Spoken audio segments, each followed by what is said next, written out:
Before we begin, I'm pleased to announce that I've just signed a proclamation officially designating tomorrow, May 8th, as a Victory Day for World War II, commemorating the 80th anniversary of America's victory in the Second World War. All over the globe, our World War II allies are celebrating this week, but the United States has never joined in with the proper celebration of our own, and the victory was mostly accomplished because of us. Whether you like it or not, we came into that war and we won that war, and we had a lot of help from a lot of great people, a lot of great allies. But I think there would be nobody that would say that we were not the dominant force in that war, and we don't celebrate it.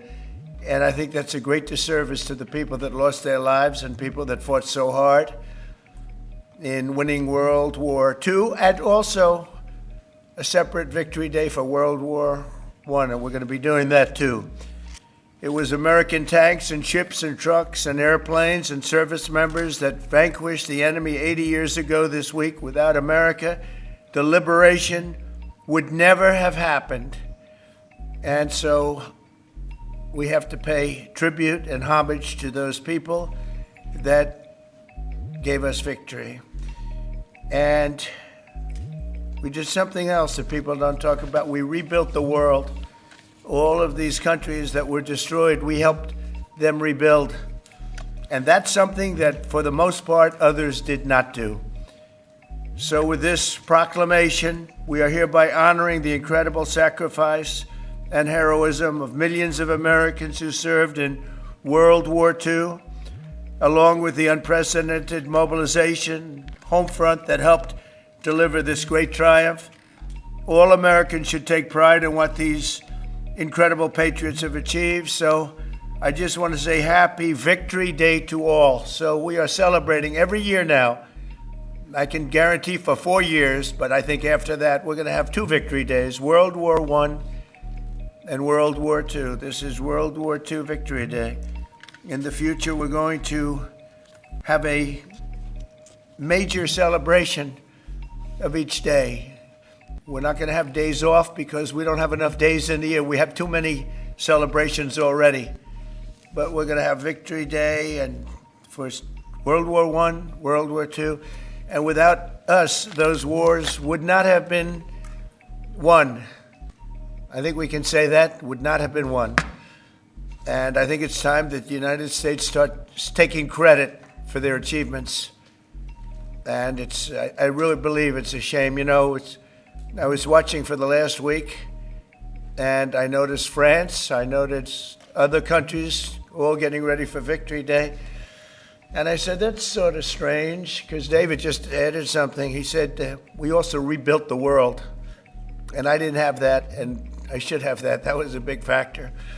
But I noticed all of the countries, Russia, having a big day tomorrow.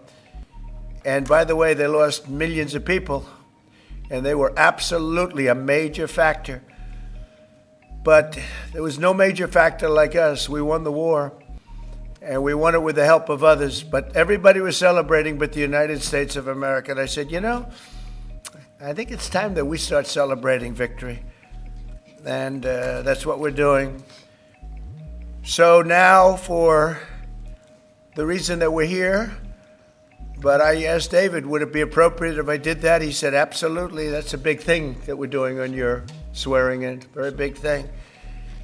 But now for the real reason, and a reason that I'm very proud of because he's been my friend for a long time. We're swearing in our next ambassador to the People's Republic of China. What timing, David? What timing?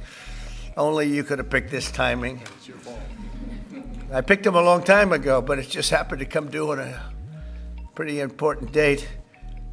But our friend David Perdue, Senator David Perdue, joining David this afternoon are his incredible wife Bonnie, who's been at his side for a long time, their sons David and Blake, their daughter-in-law Danielle and daughter-in-law Charlotte, and their grandsons David, Hudson, and Jack.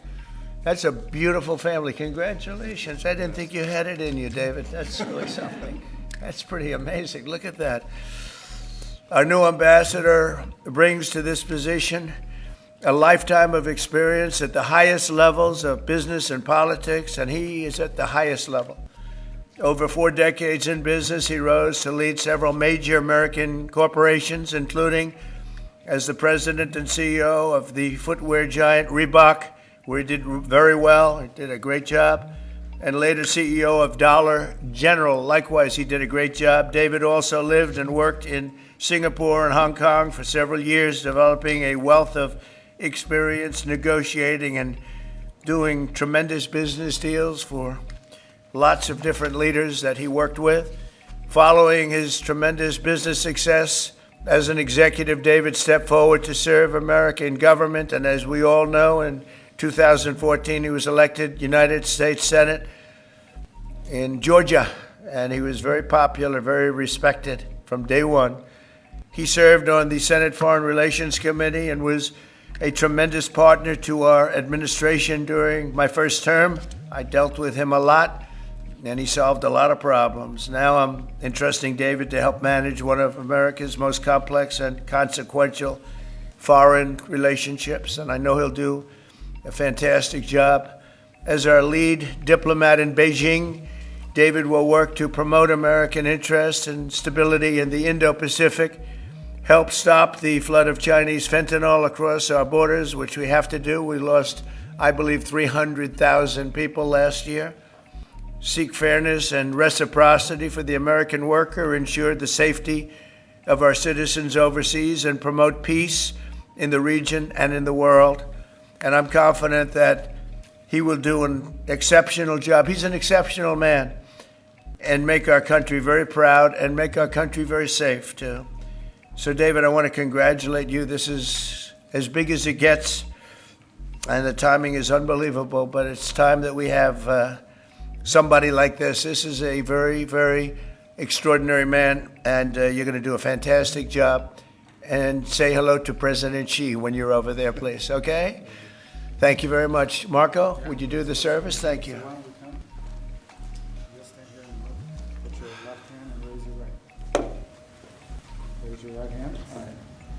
I state your name. I, David Perdue, Do solemnly swear do solemnly swear that I will support and defend that I will support and defend the Constitution of the United States the Constitution of the United States against all enemies, against all enemies, foreign and domestic, foreign and domestic, that I will bear true faith that I will bear true faith and allegiance and allegiance to the same, to the same, that I take this obligation freely that I take this obligation freely without any mental reservation without any mental reservation or purpose of evasion, or purpose of evasion, and that I will well and that I will well and faithfully discharge and faithfully discharge the duties of the the office duties of the office on which I am about to enter. in which I'm about to enter. So help me God. So help me God. Congratulations.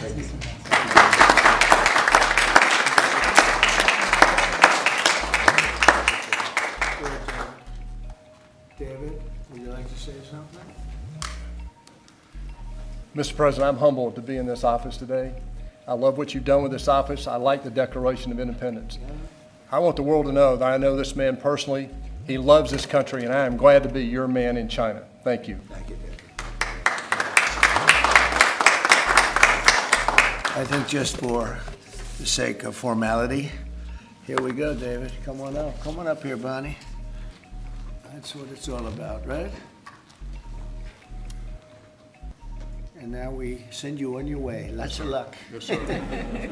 We're right behind you, David. Look forward to seeing you over there, sir. Okay, have a good time. Thank you. Congratulations, everybody. Congratulations. Any questions, please? Mr. President, the Treasury Secretary just told lawmakers that a tariff exemption for certain baby items like car seats is under consideration. Will you exempt some products that families rely I on? don't know. I'll think about it. I don't know. I really don't. I want to make it nice and simple. I'm not looking to have so many exemptions that nobody knows what's doing. We have to make it very simple, but I'll take a look at it. Yep. Please. Mr. President, there are rumblings in Washington that some House Republican moderates are opposed to defunding Planned Parenthood in this year's reconciliation package. What do you say to those members, and are you supportive of? Well, I don't know yet. I have to see, because you're just telling me that for the first time. we'll work something out. Mr. President, what are you hoping that your representatives will get out of the talks in Switzerland on China? And secondly, what does China need to do on fentanyl specifically? What do you want to see them do? Well, they have to stop fentanyl from coming in. That'll be a very big part. And I had that understanding with President Xi before I left last time, and we had a deal, and he would have honored the deal. But when Biden came in, of course, nothing ever happened with him. He didn't know what the hell he was doing. But that would have saved a lot of lives. That election cost us a lot of lives and a lot of heartache. The fact that we went through 4 years of misery, and you look at what's coming through the border, and the job of getting murderers out of our country. So many bad things happened. The wars. You wouldn't have October 7th. You wouldn't have Russia fighting with Ukraine. You wouldn't have had that disaster in Afghanistan. You wouldn't have had inflation. All these things would have not taken place. So sad to see what happened. Any other questions?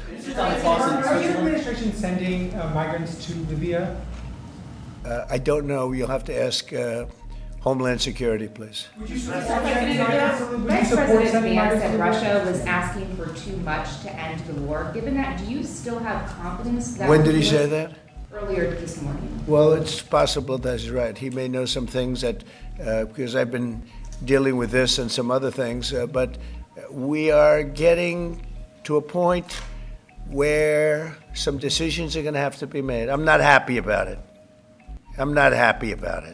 Okay. Just talks on the talks in Switzerland. What do you expect? What do you hope to come out of We'll those? see. I mean, look, it's we were losing $1 trillion a year. Now we're not losing anything. You know, that's the way I look at it. We were losing with China on trade $1 trillion a year, more actually, 1.1. But let's say $1 trillion. You know what we're losing now? Nothing.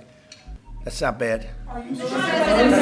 President, are you planning a new ceasefire and hostage deal proposal for Israel and Hamas before you head over to the region next week? Where? In Gaza. In Gaza. Well, we're going to see what's happening. There's a lot of talk going on about Gaza right now. You know that, right? So you'll be knowing probably in the next 24 hours. Yeah. Diplomatic actions between the war in India and Pakistan. What's your position? Oh, it's so terrible. My position is I get along with both. I know both very well, and I want to see them work it out. I want to see them stop. And hopefully they can stop now. They've gone tit for tat, so hopefully they can stop now. But I know both. We get along with both countries very well, good relationships with both, and I want to see it stop. And if I can do anything to help, I will be there. You know, by the way, unrelated, but I guess it's all related when you look at the world nowadays. Rwanda and the Congo, we've made a lot of progress in getting that disaster stopped. We've had a very talented person over there, and we've made a lot of progress with Rwanda and Congo fighting a very violent war, by the way. China says in order to have substantive negotiations, you have to bring down your 145% tariffs. Are you open to pulling back your tariffs in order to get China to the negotiating table? No. Mr. President, Senator Tillis has come out against Ed Martin as U.S. Attorney. Do you have any response to that? Well, it's disappointing because, you know, I know Eddie's very talented. Crime is down in Washington, D.C. Street crime, violent crime by 25%. And people have seen, they've noticed a big difference. So I didn't know that, but if anybody voted against him, I feel very badly about it, only in the sense that in this short period of time that he's been there, crime is down 25% in Washington, D.C., but that's really up to the senators. If they feel that way, they have to vote the way they vote. They have to follow their heart, and they have to follow their mind. Mr. President, are referring to the Persian Gulf as the Arabian Gulf? Are you going to make that announcement on your They're going to ask me about that when I get there, and I'll have to make a decision. So you haven't made a decision I yet? don't want to hurt anybody's feelings. I don't know if feelings are going to be hurt. Why have a case right over here? It's called Gulf of America, and I guess a lot of people get ideas from us. But the Gulf of America was something I thought should have been named a long time ago. I'm going to be given a briefing on that. It was just done. And I'll make a decision. Is it the U.S. position that Iran can have an enrichment program as long as it doesn't reach a weapons? We haven't made that decision yet. We will, but we haven't made that decision yet. Yeah.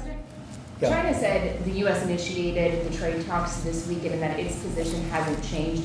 Are you still confident you can reach a deal with China? They said we initiated?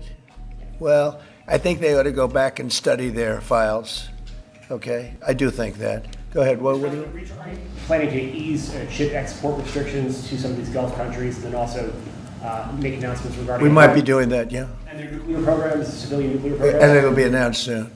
And you're to help them develop some nuclear power. Well, we're going to take a look. We're going to take a look. But, we had really a very good, as you know, we had a very good outcome with the Houthis, and we honor their word. I mean, they made a commitment, and we dealt with other countries that were close to them and their surrogates, and we honor all of their words. We'll see what happens, but I think, I believe that hopefully that's over with, and they'll leave the ships alone, just leave those ships alone.